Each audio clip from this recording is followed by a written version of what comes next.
ओडिशा गोटे कृषि प्रधान राज्य जार 50% जनसंख्या कृषि सुपर निर्भरशील बा कृषि सहित जड़ित ए कृषक माने तांको जीवन में बहु प्राकृतिक विपर्यय यथा बन्या बात्या मरुड़ी अल्प वर्षा अधिक वर्षा एवं कीटाणु मानकर फसल आक्रमण सहित संघर्ष करिथांती। ये अनिश्चितता मध्यरे ओडिशार चाषी वर्ग सरकार के ऊपर दुईटी कथा पर निर्भर करिथांती। प्रथम कथा पर निर्भर करती जे चाष आरंभ हैला बेले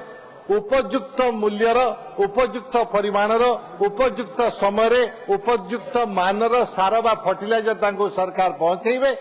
एवं फसल काटिला परे जेतबे सेमाने मंडी रे जानती समस्त फसल एमएसपी रे बिकी पैसा नहीं सेमान को घर को जिबे। किंतु सर दुखर कथा होची विगत किछि सीजन हैला विगत रबी सीजन ने मंडी देरी रे खोलिला टोकन देवारे अव्यवस्था हैला काटनी छाटनी हैला एवं चाषी माने निजर धान बिक्री न करि पारुथिबारु जल्दी रे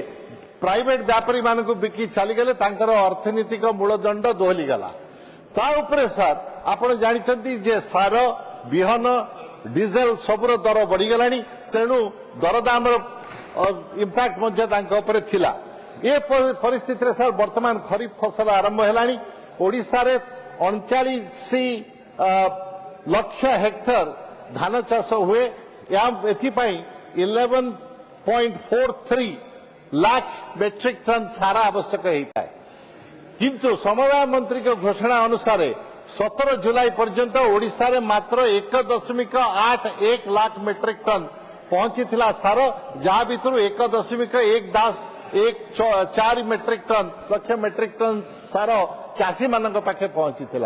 सर अनेक समय कह जाउची यूरिया न मिलले कॉम्प्लेक्स फर्टिलाइजर यूज कर कॉम्प्लेक्स फर्टिलाइजर रे नाइट्रोजन सर 21% अच्छी यूरिया रे 46% अच्छी तेणु सर विजु जनता दल तरफर ओडिशा तरफर मोर सरकार के पाखे दाबी अच्छी जे समस्यार